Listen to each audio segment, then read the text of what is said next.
Good evening, viewers, and welcome to episode 2 or part 2 of Imani Nawaumini. And last episode, we spoke about the burial rites, where the family is conflicted with the church, where the family feels the church does not honor their wishes when it comes to burying their loved ones. And tonight, as usual, I'm joined by Scott Kendoma. Karibu sana. Thank you very much, Carol, for having me. Yes, I remember the last conversation on burial rites. Yeah. We had so many people commenting and talking about how the family comes first. Yeah. The family has the upper hand. Mm-hmm. And eventually we figured also from some of the comments, some of people who are saying that the family feels the church does not honor their wishes or the wishes of their loved one, or how they would wish their loved one to be buried. And so they resort into cremation. Mm-hmm. So if you delve into cremation, is cremation a Christian practice? Okay, thank you so much. Some people take cremation simply because it's a simpler practice where you don't get to involve a lot of people. Because sometimes, as we mentioned last time, if I remember, we said that funeral service and the rites that we are discussing about, they're supposed to bring healing to the family. Mm-hmm. Because how you are disposed and all that does not determine your destination as a Christian, but your life determines where you go after death. But sometimes funerals extort people, and sometimes become very expensive. Sometimes instead of bringing healing, it brings more hurt. So people choose the easier way, which is cremation. The Bible specifically does not talk about what we are supposed to do with the dead people, although we can draw some examples of how they were, what was done, and the dead body was respected. But it doesn't say that do not cremate or something. Although some people argue, how will we resurrect if we burn your body? And others argue, what about those who get into a fire accident? How will they resurrect also? So you see now there is an area of contention. But again, those of us who've studied theology know that we are not going to resurrect with this body. Even if we throw it into the ground, it will decompose at some point. So this is not the body that will resurrect, but a new body.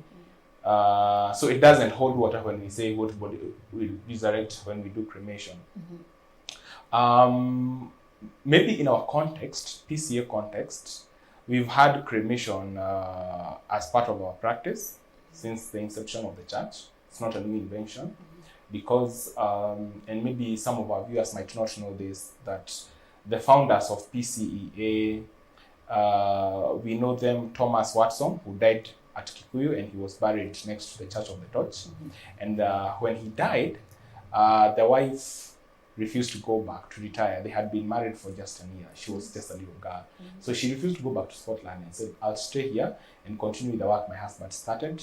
And she retired around 1930 and then went to Scotland, where she stayed in a house called Nairobi. Her name was Mina Watson. When she died, she had to be united with her husband. So she was cremated and brought to Kenya. In Scotland? Yeah, she was cremated in Scotland, and then her ashes were brought to Kikuyu, and then she was buried together with the husband in the same space the husband was buried. Okay. So one of the biggest graves that we have at Kikuyu is that of Mina and Thomas Watson, and she was cremated. So it's been a practice that we've been doing for decades now. Yeah. Okay. So during cremation, do we have, during the cremation, is it service or process? Or before the cremation? Okay. So where does the church come in? So what happens? Cremation makes work easier. How does it? If I'm having a normal burial, which means that they'll have to bring a casket, they'll have to dig a hole, and then all that, then it calls for community. Unlike in the West, where we have undertakers who do that work. But if, for example, I died today, let me use myself as an example. Maybe the young men in my village will feel they have a duty to come and dig my grave. The women in the village will feel that they have a duty to come to a home and cook for these young men. The church in the village will feel they have a duty to come and support our family. So it becomes a community affair. But in cremation, nobody's coming to dig the grave. Nobody is carrying the casket. So it's just maybe a piece of ash that is put in a box. And so the family decides if they're going to have a service in church or not. Some opt to bring the body to church, have a service, then take it back to where they get cremated. Others opt not to have any of that. So the body is cremated, and then the pastor will come and say a prayer, and then they can either dispose the ash. Our liturgy, PCA liturgy, talks of if you wish to dispose the ash into a garden or into the ocean, there's that liturgy. So the pastor, in this case, becomes creative to know how they will conduct the service. But in most cases, it's usually a very private affair with maybe like 10 family members and the pastor. And if they don't want the pastor, they can have the ash and go and give it at home. So it's much easier. It's much easier. Yeah. It's cost effective. Yeah, cost effective, and also for people who maybe love privacy. Yeah. Because you see, when death comes and it's a communal affair, as you mentioned, it's no longer a private affair. So everybody is in your home for a whole week, getting into the bedrooms, asking questions, trying to learn the family, and some people don't want that. And then there are these fights of, and then there are people who take advantage of funerals. Yes. And there's this WhatsApp group we create, and people are getting money, and then they drink the money, and then they say that it's for this, it's not for it. Yeah. There's going to the salon, getting costumes, those things that happens. So for people to avoid that, they opt cremation. And funny enough, it's an option for very many young people. Me, I think 90% of my friends who are my age brackets talk of cremation. I don't know how that will happen, but they talk very passionately about it because they know what comes with funerals. The cost of funerals. Cost of funerals. So some people are hurt during the funeral because at some point we have lost the essence of a funeral. Yeah. I've been going to funeral services at St. Andrews and Church of the Torch. Maybe our viewers can try checking some of the funerals that we've had at St. Andrews, Church of the Torch. And then there is a choir there. Yeah. And for example, at St. Andrews, there are specific songs that they'll sing during a funeral. They sing Psalm 23, the Lord is my shepherd, I'll not want. They'll sing It Is Well With My Soul. They'll sing Be Still My Soul. Some of the songs that, listening to them, you get healing. Yes. A lot of healing. An assurance of resurrection. An assurance that this person is not gone forever. You'll find them someday. They are resting. And that comes with healing. You might go to another funeral and find the people rejoicing, jumping, saying Kaende. I attended another one and people are singing, and then a woman shouts, Kaende! Then you're like, Jesus Christ, you're not supposed to do that, it's a funeral. And then after you're done with that, you go to make a queue to get served with food. People are fighting for food. Then you find that the funeral is... But it's not that the bit where you're celebrating life. For example, I see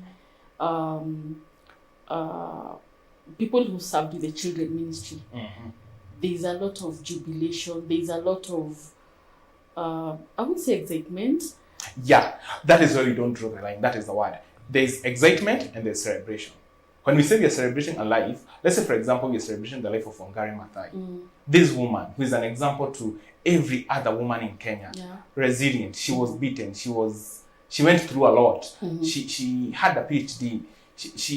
She had a global influence. We're celebrating her because of what she did, but we're not excited that she died. So that is where we don't draw the line. So you ask people, why are you behaving like this? No, we are celebrating the life. No, you look excited. You are very happy. You look like you wanted them to die, So we don't draw the line between celebrating a life and getting excited. Yeah, because I was shocked that in some places they drink on the funeral day, and you see when you drink, then there's unruliness. Yeah, there's unruliness, and you can just say anything or behave in a certain way, and some people try to avoid that. So, but how should one be celebrated? Because you remember you're having the good memories. Yeah, you're reciting them, the good times, and so when you're going to lay them in their final resting place, there's the joy that comes with the fact that they've gone to heaven. They've gone to meet their maker. They're in a better place. So how do you celebrate? It goes back to our previous conversation when we talked about the family, because I think the family knows you better and your friends. And we can maybe consult them. Let's say, for example, you loved a certain song. It might not be a Christian song, Or maybe you loved poetry. How about we do poems? How about we maybe do music? You loved stuff to do with eco-justice, the environment and all that. How can we tailor our liturgy for the day to go through that path? Yes. Maybe you loved a music instrument, maybe guitar. How do we bring guitars in the service? And there's a guy who passed on the other day. He was a friend of mine. We interacted and he worked with the Christian Education Department. His name was Wanyomo. Wanyomo he used to cycle. Yes. You remember him? Wanyomo, yes. I was so happy to see that during his funeral, there were very many bikes at the Church of the Torch. They were even put in church around his funeral and all that. So that is how we celebrate our life, because that is what he loved, that was him, that was his life. And I think by doing that, that is celebrating his celebration. Life. Yeah, that's a celebration. Well, his life was cut short. We loved him, but again, we are celebrating him in a way that if he woke up, he would be happy to see what is surrounding him, bikes and bikers, and yeah, that would be very. So you relate with what the person you relate with what is happening. We were discussing something with someone, and they had lost a loved one, and they were telling me if this person woke up, they wouldn't have loved what was happening during the funeral. Yeah, they wouldn't have wanted that. So that by doing that, we are not celebrating the life. Well, we are not doing it to impress the dead person, but to bring back memories of him or her, and to try and portray what they stood for. Yes. Yeah. Okay. Yeah. Okay, I think that's clear.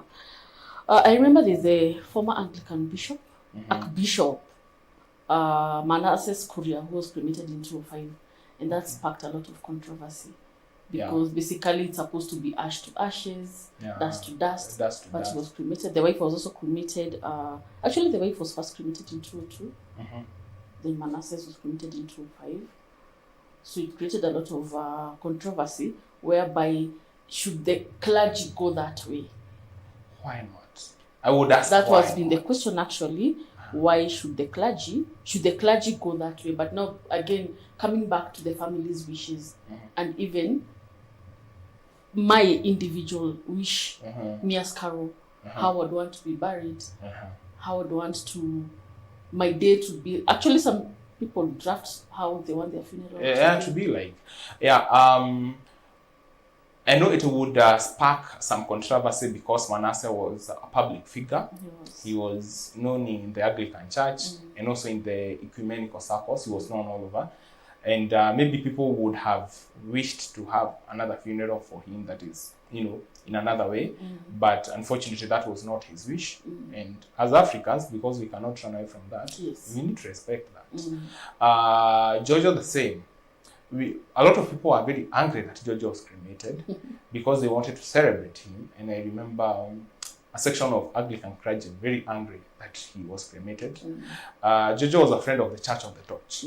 He has given a lot to that church. He has bought uniforms for the choir from London and from all over the world and all that. So they would have wanted to maybe have him at their church as a celebration, and then he's taken maybe to Austin's or to other churches. We would have wanted him to go around, but that was not his wish. So, Jojo is gone. The next minute, Jojo was cremated. Yeah, and people are not happy. But again,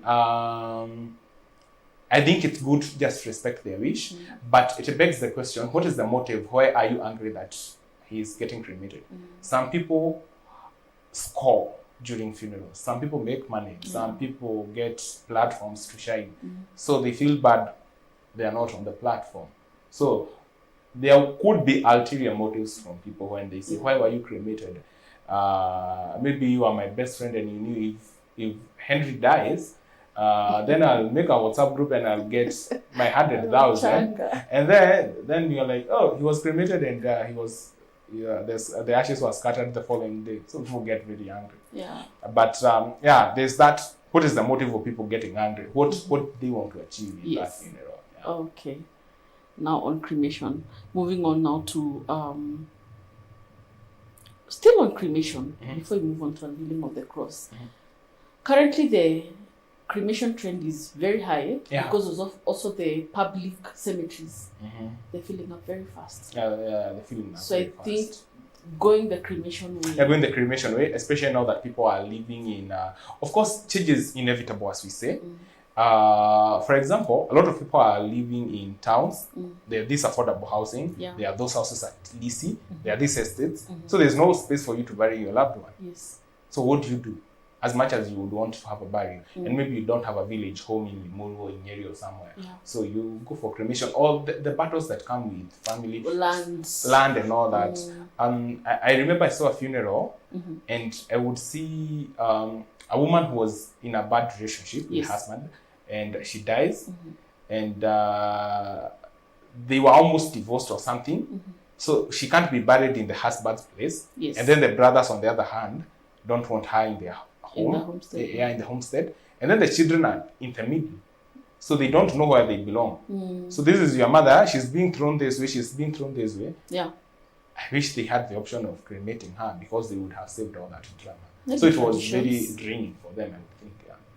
Yeah. So maybe some traditions prohibit cremation, and they say we have to bury, just like some. Yeah. Maybe some tradition which I'm not aware of. Maybe some African. Well, people say that African. There was this debate about cremation on Facebook, and some people say that it's not an African tradition. Neither is burial an African tradition. Gikoyo never used to bury people. They started burying people when PCA insisted that Presbyterians must be buried. They used to be thrown away in the bush, and then the hyenas would feast on them. So burying people came with the missionaries.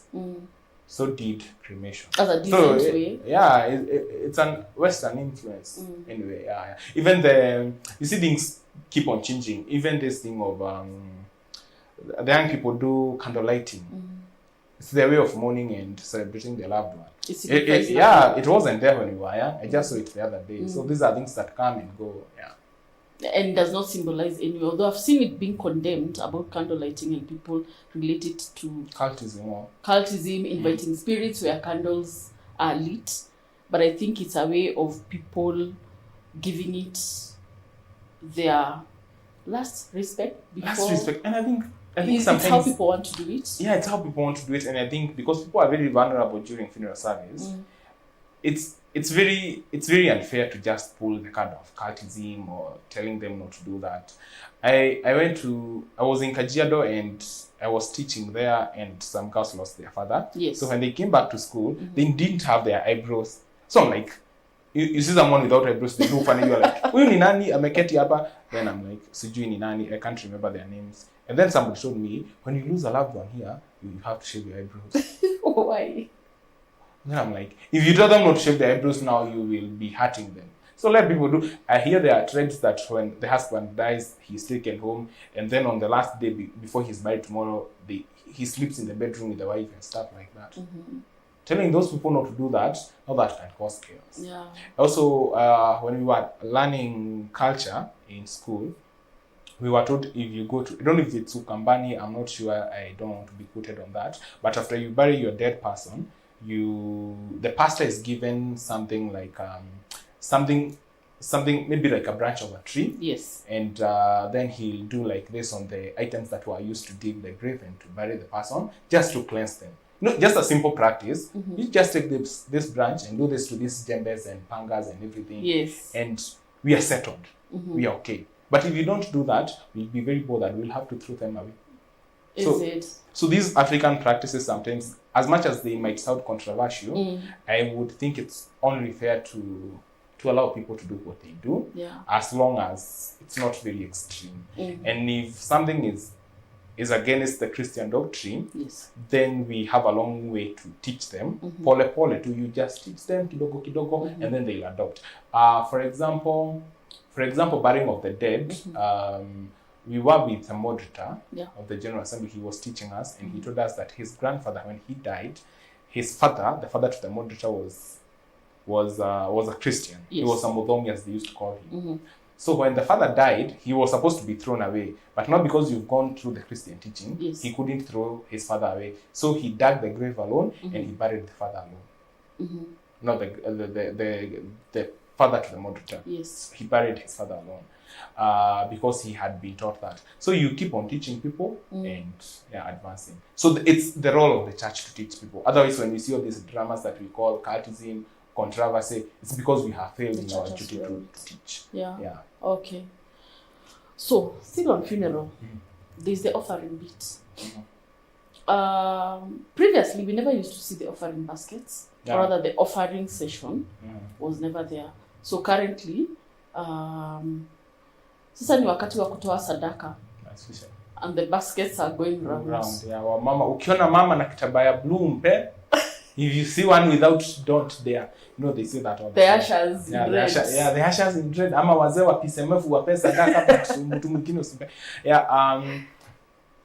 In PC we never used to do that. Because there was what they explained that why offering in a funeral, especially if the family does not require that offering. And even now, I'm not sure of a presbytery or a parish that allows offering if they're not giving it all to the family. It's usually for the family. Yeah. Because the pastor who comes or the elders who come, they're not supposed to be paid. They are attending their duties. You don't pay a teacher who comes to class to teach and yet they get a salary at the end of the month. So they're attending their duties, so they're not supposed to be paid. If you go to other denominations like Catholic, of course they will give money to pay the padre who comes that day, and also to buy the communion elements, which we don't in our practice in PCEA. So we are not supposed to do that. But what bothers me more, but when we are offering, what I've seen being practiced in church, since I became an elder, you're supposed to ask the family if they want that session. So you need to consult with the children. You ask them, we don't normally do offering, but would you want us to do that? Do you need that money? If they say yes, it's minuted, and you go and say that the family requests that we do an offering. Or it's a bit where the family is now consulted. They're supposed to be consulted. All my life I've seen them get consulted. When I became an elder, they are consulted. Do you want offering? Yes. Yeah, if you don't, you say you don't, and it won't be done. And it's supposed to be like that. So and I find what happens if they say no? Maybe there's a miscommunication and the service is going on, and I think the leader of service says, "Sasa ni wakati wa sadaka," because we're in the house. Actually, the concept is we are in the house of the Lord, and every time you come to the house of the Lord, you don't come empty-handed. Yeah, but we misinterpret that scripture because the prayers for offering liturgically we say we offer ourselves first. Yes. Our bodies, our energy, our time, everything, our voices. Then we maybe offer what we have in our pockets. So if there's miscommunication and money is given in church, then it means that we have a very absent-minded and unprofessional leader of service. They should just be fired. So where will the offering still go? Give it. But the family doesn't want. Let it become benevolence. Give another poor family in the village. It should not go to the church. I would insist that. Because if it goes to the church will be doing that every time. You just pretend you forgot and correct offering. People will know. We don't trust people these days.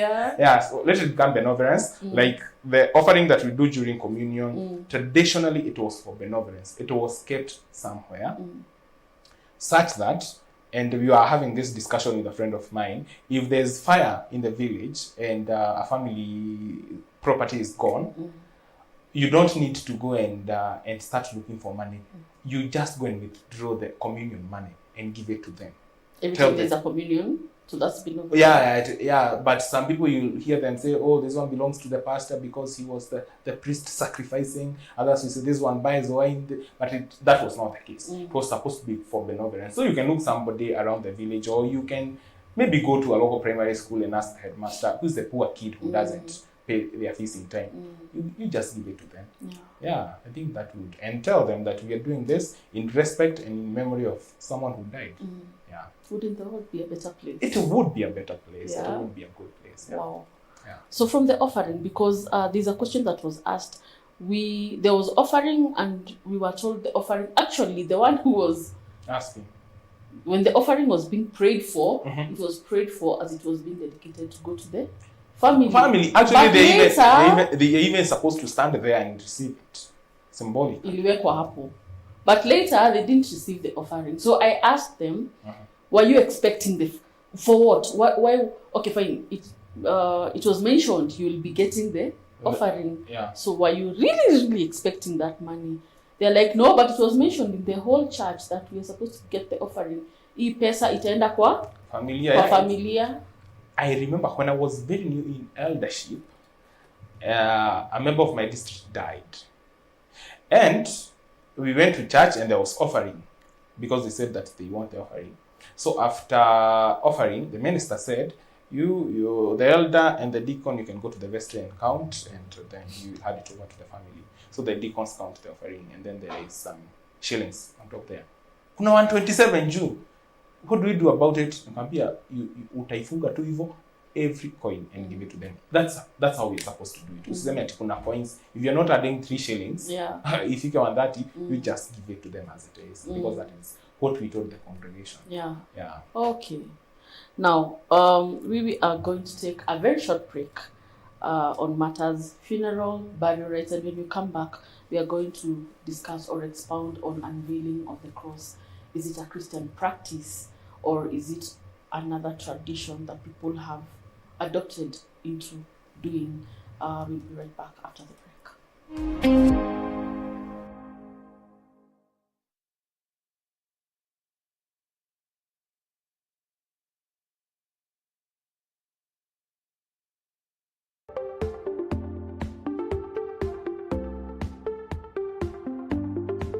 The dysfunction was never dealt with in your generation, it means that how it manifests in you, it might even be worse than how it was with your parents. There's a time my mother gave me a thorough beating. Every night in that home, it's Iraq. Sometimes people become traumatized because they endured physical abuse in their childhood. That's why you hear people talking about generational trauma. So the next generation is going to have it even rougher.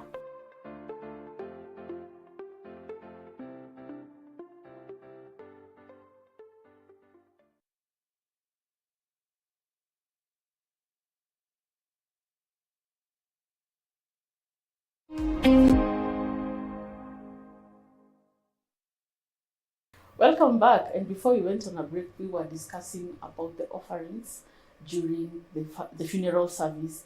And Scott had a question or an answer to a question that had been asked on why should the offering be done during the funeral service. Scott. Now, some people, we said that because we are doing reference to our previous show, that funeral is a worship service. Yeah. But there's this theology that I've had with ministers, that there's no worship without sacrifice, and so that is why people offer. But that is flawed and that is heretical, because you cannot limit sacrifice to monetary giving. The fact that people came and sat at the trees there to follow a funeral or a worship service, that is sacrifice enough. What if they never showed up? Yeah. So we cannot limit sacrifice in worship service to monetary offering. The fact that people came, that is sacrifice enough. If people are willing to give, we can give. But pastors, in their own crooked ways of trying to raise money, they say there is no worship without sacrifice, so bring the money here. So in every gathering that Christians are meeting, they're told to bring money, because worship cannot be complete without a sacrifice. And I think, especially in Reformed tradition, that is heretical. You can't just limit sacrifice into giving money. But we have instances where offering has been known to be given, where, for example, there's been a fire accident and we have victims who are being buried. So the family that has been left, they need to put up a house. Yeah. There is also young kids who've been left and they're schooling. Yeah. There's a case of hospital bills. Is it appropriate? Yeah, it's appropriate to give for that, and people give in huge numbers. But you find in some instances a new practice that has come. So somebody told me they lost a loved one, and they called me and told me we are supposed to give money to church, because we've been told that is a practice of the church, that if you lose someone and they are buried, the following Saturday you're supposed to take money to church. So is it you who is supposed to bring money to church, or is the church that is supposed to bring money to you? You've lost someone. So at the end of the day, we need to ask ourselves, where is this money going? Is it to a just cause?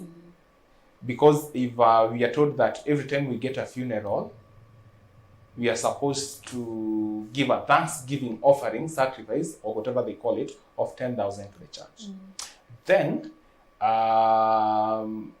during the funeral day, we do an offering of 10,000, which means, and it's given to the family, which means tomorrow on Sunday, if the funeral was on Saturday, tomorrow we'll take the same 10,000 back to the church. So who is the greedy person here? It's the church. It's a question. Yeah. From, actually it's a comment from the Reverend. His name, Reverend Stephen. When I'm conducting a funeral service, I ensure there's offering that has been, offering has taken place, and I direct the deacons to go and count the money. We will come, announce the money, the amount that has been contributed as offering, and hand it over to the family. Do you think it's appropriate announcing how much that has been contributed as offering and handed to the family? We can look at it in two angles. Or, well, security-wise, you might be worried where if we announce and people will run after this family. But again, for accountability. You see, you cannot just trust anyone simply because I call myself a deacon or an elder. You think that I'm very trustworthy. And also for the motivation of the crowd to know that whatever you did, this is we are very transparent. You guys, you've given 13,000. This is what we are giving the family. But was the congregation or the mourners interested to know how much has been contributed, or people contributed out of their free will? No, Kenyans. Okay, well, the church has somehow tarnished their name. So what if people go out and say, imagine they gave us 6,000. 6,000! And you were about 6,000 people in the funeral. Did we contribute each a shilling? So just for transparency, I think that is why they feel that it's good to announce what. But do you feel? And then this money goes to the Muhirega and the planning committee and everybody. And then they're like, how much did the church give you? 6,000. 6,000. Church, PCA 6,000, and it's a cathedral. So I think that is why they do that. But I don't think they should go count the money, have a moment where the money is announced, the amount is announced. How about bringing all the money into a collective basket and just handing it over without family right there? Yeah. What if I'm the one receiving on behalf of the family? You see, most of the time, the person who calls himself family is not family. For example, if a friend of mine, especially in the Geko community, a friend of mine or a cousin, their wife dies, then I'll be standing there. This is my wife who has died. you see that man who always stands there. Or this is my mother who has died, and it's not the mother. So he behaves like family, and he's the one who will receive the money, and then he can go and do something. It's very hard to trust. No, but you're calling the grieving family. Family ya marehemu, and family is the immediate family ya marehemu. Yeah, and Kujeni. When you tulipea madhaga. When you walipewa madhaga. And then wataiweka wapi? Watalia sangapi? You know, all those questions, I understand where you're coming from, because sometimes announcing might cost, a lot of stuff and maybe commercialize the whole thing. Yes. But again, we don't trust people. It's about transparency. It's about transparency and trusting. Who do we trust with this? Even familia marehemu, maybe they think that the firstborn is one who is supposed to receive it. And maybe he is a very bad person in that family. So the last one is like, hey, msipe Kim, and maybe, or the last one is the worst person. Maybe the last born daughter akotu hapo, and she has money, and everybody, the elders, the minister is insisting to pay him because, and then the others are left out. So just to avoid that commotion with the family. Yeah, commotion with the family. Yeah, tulipea huyu pesa, tukampea pesa alafu akasema mlimpea 3,000. How will you prove that they were not 3,000? Yeah, so okay, makes sense. Okay. Now, to the unveiling of the cross, what is the significance? Or what is the unveiling of the cross? Let's unpack.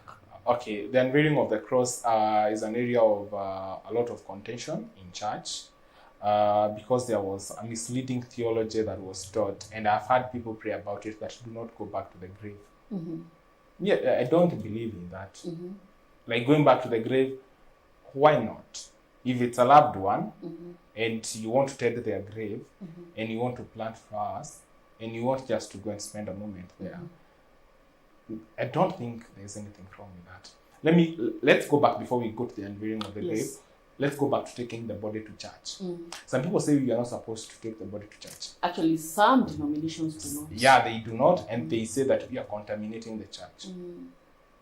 I'm trying to think of a minister who dies, or an elder who has been serving a church for so long, and their body was all clean when he was coming to give us communion or to serve us in church or to preach to us. But the moment they die, they become dirty or evil. When did evil penetrate in their body? Simply because they've died. I think it's just a question of ignorance. So this person has died, and after they die, the PCA practice was that after they die, people are mourning. People have not come into terms that they've lost a loved one. And there's a long journey for them to go to come into terms that they've lost this person. So we give them a mourning period of a whole year. So after a whole year, we come back again and remind them that so and so died. Have you accepted it? Have you moved on with life? Are we celebrating his life? We do that by unveiling of the cross. Because some people live in denial. They never died. Even after they die and we bury them, they still deny that this person died. So the church recommended that we can come back after a year for healing process and see if they've come into terms and all that. But again, the unveiling of the cross as a service, it's left to the family to request for it. Nobody is forced to unveil. So the church, the family initiates. The family initiates. Not the church. The elder can direct them and tell them, after a year we do unveil a cross, and this is the process, and this is how we do it. It's our practice as a church. So I'm leaving it to you, I'm throwing it to you to consider it. So it has to be particularly after a year. Yeah, to be after a year, maybe like an anniversary. Are there people who do it like after 5 years? They decide we'll unveil after 5 years. Yeah, some people do that, and some people do it after a year, and they do a memorial service. Yeah. You see, why we do that is because it gives us a platform to talk about this person. Okay. You see the way people say that you cannot mention the dead, maybe they'll find you at night or something, but it gives us an opportunity to think about them. Okay, let me give you a better example. Let's say, for example, our parents died. Maybe the two of them died, and we've been left 10 children. This parent had principles and things they taught us to follow. And once they die, we start forgetting about them. But if we decide that every December when we come together during Christmas, we'll be having a memorial service for them, and then we can get an opportunity to discuss, if our father was alive today, would he be proud of what is happening? If we've given birth to children who never met their grandchildren, when will they ever get a moment to know how their grandparents were like, if we never have a space to discuss about them? Yeah, so it gives a continuation of memories of these people. And in PCA and most Reformed churches, when we say that, in the Apostles' Creed, when we say we believe in communion of saints, you know very well we don't intercede through saints the way Catholics say that I'll pray through St. Francis of Assisi. But what we do as Presbyterian, we look at the life of St. Francis of Assisi, what he stood for, what he did, and pray to God to help us to follow his example. So during these memorial services, we can interrogate the life of the dead person and say he was a drunkard, and drunkenness finished him. We don't wish that to happen in our family again. But we cannot just turn a blind eye and say we don't want to talk about them, and things keep on ailing our family. So we tend to learn lessons from whatever has happened, and also to come into terms and to accept that they passed on and life must continue. So what's the service like? The service is just a simple worship service where the minister is supposed to reiterate about the resurrection of the body, to remind people that this person died and they resurrect again. As simple as that. And then you go to the grave where he was buried, and you put up a cross. There's a cross normally that is, a permanent grave, and then they unveil a white linen, maybe just symbolizing resurrection.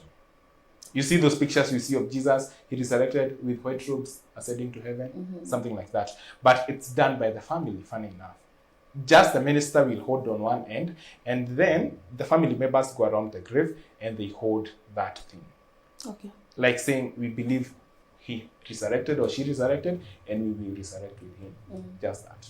Very simple. You're not praying to this person. You're not calling his spirits. You're not doing anything of that sort. You're just raising and saying that they will resurrect, and we believe they resurrected, and we will resurrect with them and with Jesus and other saints. Yeah. So there'll be a moment of tributes, maybe. Yeah, maybe for someone who was not able to do a tribute when this person died. Maybe, of course, all of us have gone through grieving moments, and maybe somebody dies and you're in so much pain. So you are not even able to stand. You are not even able to see people. You are not even able to know who came or whatever was preached. But on this moment, you're like, oh, we've seen God's faithfulness. I was so down back then, and I've been going through this journey, and here I am. I can stand in front of people and maybe give a tribute that I would have wanted to give last year, but I couldn't. But now I can give it comfortably. Yeah. So is it a church affair, as per se, or this time round the family now has the higher upper hand? Higher upper hand. Actually, it can be a very private affair, and it's mostly very private. And in most cases, it's never done inside the church, not unless the person who died was buried near the church or inside the church or outside the church. The compound. Let's say, for example, those people who are buried at the Church of the Torch. So you will find those services being done inside the Church of the Torch, and then they move out. But most of these things are done at home, just around the grave. It's a service of like 30 or 1 hour. Yeah. Then lunch. Yeah, then lunch, and then. So it's not a religious practice. It's not. It's not a spiritual practice. Yeah, it's not. It's definitely not. And it's just the elder and the minister and the family, and that's it. Okay. Yeah. In fact, even I think, not unless you are willing to invite friends. Or you're open to that. Yeah, you're open to that, because I remember when one of our ministers was a friend of mine, Kibisho, Dr. Charles Kibisho, when he died. We are in contact with his family. So one of the daughters sends me a message and tells me, we will be unveiling the cross of our dad on this day, and you're welcome. So it's a very low-key thing. Yeah, very few people attend. Okay. Yeah, and people can bring flowers and stuff like that, and yeah. So it's a fresh grave, redone. Yeah, redone and stuff like that, which is very okay. I find it very okay. So when you talk about the cross, there's the cross that was planted on the funeral day. So is there another cross that is placed? Yeah, another cross. Yeah, this one is thrown away. But in Nyeri, I would say this for sure. In Nyeri, we never used to plant those crosses, like the wooden one on the funeral day. Because if you're preparing to do a new cross within a year's time, this one will still be intact. How do you dispose it? Of course, people are very careful with such stuff. So it was never put. So you would just go do a grave without a cross, and then after a year, you would bring a concrete cross. But now, because I think it's part of the package. Now this is the effect of economy. Part of the package, when you buy a casket, you get a cross. Yeah, we are giving you a cross for free of charge. People are marketing themselves, because I remember when my grandfather died, and we thought that we would do a whatever. I was like, why do we have a cross and we are going to unveil the cross? Oh, somebody told me, only to pay too. We found it to pay. Free. Yeah, free. Yeah, so we came with it. And I think it's even the deacons and the family, or the elder and the family who the cross, not the minister. Okay. So for the case of the cremated persons, for whatever reasons they choose to cremate their beloved ones, does the unveiling of the cross apply, or? Yeah, it can apply, because if you, let's say for example, if you cremate someone because that is their wish, and when you decide you're cremating someone, you have to make two decisions. We cremate, and how do we dispose these ashes? There are two practices that I know. You scatter them in a garden, a place, maybe at home, or you throw them in the ocean. Some people do that. So if you bring them home, you might want to have something looks like a grave, maybe a cross, and their name, born, died, like that. So you can do that. Like the case that we have at the Church of the Torch. A lot of missionaries died in Scotland. They were cremated, their bodies were brought, but there's a cross there. Okay. Yeah. Oh, then that makes sense. Yeah. Now, a case where someone maybe was a gangster. They were shot. And of course, we knew they were gangsters. they were killed doing evil, stealing or whatever it is. Of course, they are not buried the church way. Yeah. So the family after 1 year decided, let's try to remember maybe the good times we had with this guy before he decided to go rogue. So does unveiling of the cross apply? There was no cross in the first place during the funeral. I would think, my personal opinion, it should apply. If they were baptized, it means they were born into faith, and it's the faith of the cross. So they can be given a cross. And if the church decides not to come for the unveiling, the family can decide to put their own cross. Tutaweka mufanya mutaikujia, it's the cross of Jesus, it's not the cross of PCA or Anglican or whoever. I know of a family that lost their loved one. They were SDA, and it took a toll on them, affected them so much. So they had migrated into PCEA, so they knew about the unveiling of the cross. Yes. But there was they were SDA, so they don't do those things. So, but some of the family members were in PCA, and they knew of the unveiling of the cross, and they thought it's a really good practice. But you see, PCA they wouldn't just go and unveil the cross of someone who was not their member. Yeah. So they looked for a minister from another very mainline denomination who was a friend of them. He was a Catholic priest, and he went and did an unveiling of cross for them. He told them, if you allow me to do my mass, I'll unveil a cross for you because that is what you wanted, and that was done. So I don't know what is the practice of PCEA. But is there a liturgy for that? There's a liturgy, but it doesn't prohibit. I don't think it talks of who we should unveil the cross for. I've not read that part. Yeah. Although our liturgy is very outdated, it says we cannot bury alcoholics in the same way we bury other people, people who die of suicide. But now we are getting to learn that these are not just wishes from people. These are disease. Alcoholism is not just someone deciding that I want to drink alcohol. Some people are suffering and they can't help themselves. Yes. The same case with suicide. Somebody didn't think it's fun to go take some pills or hang themselves. So because we are learning that, we are readjusting, and I think the church has a lot of work to do, especially to deal with our liturgy, because it's very old, very outdated, and it can hurt people when you read that, especially the Kikuyu one says, "Mudu yuragite, mudu ukwite na kweyuraga kanonywa joy," which is very negative. But when we learn that alcoholism is a problem that is affecting very many people, suicide the same, and we can all be victims of it. We are not immune to any of that. So I think we need to advance and look at that. Yeah, because growing up way back in Sunday school days, our Sunday school teacher committed suicide.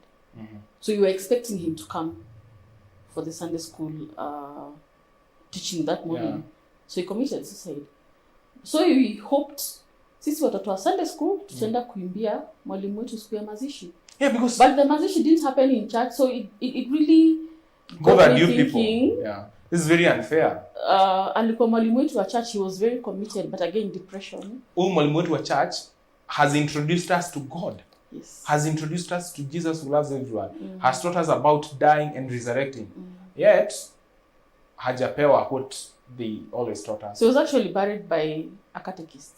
No. So it really, we were young. So later I kept asking my dad, why did this happen? Why? Yeah, and because God keeps on revealing himself to us. Yes. And we are learning a lot of things lately of what people are going through. Yeah. And the more we learn, if the church does not advance or become dynamic, it will lose a lot of people. Yes. Recently, there was a huge motorcade, not even a motorcade, a movement of people that went to Othaya, where I was born, and my home, that is my place. Because a young man on TikTok has been showing people, I don't know if you saw this, has been showing people the journey he has been walking with his father, who was diagnosed with stroke. And it's in the village, so you go to the farm, you go and work somewhere, get a few coins, come and take care of your dad. So he has been documenting everything that he has been doing with the dad, and people are very moved on TikTok. Yeah. So, like the entire country, I don't think people came from everywhere, and they went to that place with donations, with money, with everything to give to that young man. Maybe I think that the church should have spearheaded. Yeah. But we are very behind. So people are doing things that we ought to have done first. Mission. People are doing mission. And you see the church talks of mission of God, Missio Dei. Mm-hmm. The church is supposed to be moving with the mission of God every other time. But the secular world is having the mission of God at heart. It's ahead of us. So if we don't sit down and give careful thoughts to our ways, as the General Assembly was saying the other day, we give careful thoughts to our ways, we might start closing down churches.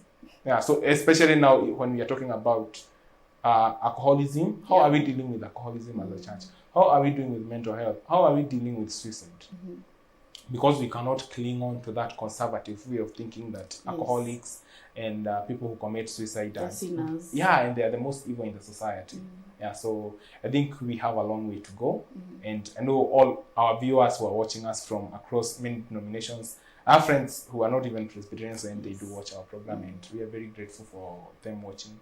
And they'll be church leaders someday. And I think we have a long way to go to listen to the ground, not the political one.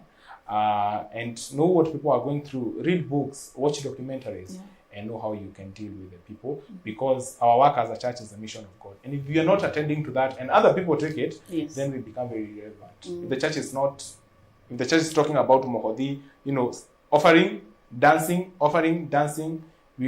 people opt to go to a club where they can dance, and the offering, they will be refunded with drinks. That is the argument of Gen Zs. But unfortunately, we turn a blind eye. Because they'll tell you, if I go to church, I'll just dance, and there's very limited time and limited way of dancing, and then you'll ask me for money. But if I go to a club, I will dance and drink, and if my money is not enough, somebody else will give me.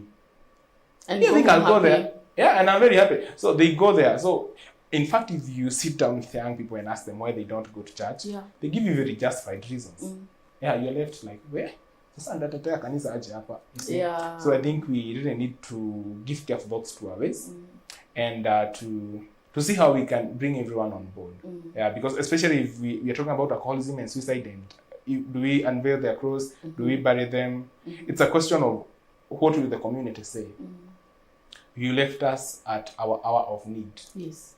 Then we cannot call you a family anymore. So we become irrelevant. At least the church is also trying, because it has already accommodated the unmarried, the men who have not wedded. Yeah, and I think now having those debates in PCA, what do we do about the men who are not married? What do we do about people who are dying of suicide? What do we do to alcoholics? Now that is strides. Those are strides that we are making to be at par with the world. We are not buying into the world, because we must draw the line between buying into the world, not allowing everything in church, but we need to interrogate ourselves, which in other words, we are calling giving careful thoughts. What do we do? Is it right? Is it wrong? And what does the Bible say about it? Okay. I think that's it for the burial rites. Do you have anything else to add? Maybe a shout out to my friends who've been watching this. They'll be telling me, who kunisalimia kwa TV, and to my cut session, our elders from PC Munyange Parish, where we serve with them in that cut session. They sent me with greetings, and I wish to say hi to all of them. Tumepokea salamu za PC Munyange. Salamu zimeisha? Yeah, salamu zimeisha. I think that's it tonight on the burial rites, where the church versus the family, who has the upper hand, the cremation. It's also an easy way to go for burying your loved ones, where there are controversies, where budget does not allow. Unveiling of the cross, it's a healing process. And also the offering, it's an option where the family is given during the funeral of a loved one. It's a wrap from us, Imani na waumini. Until next week, have a good night.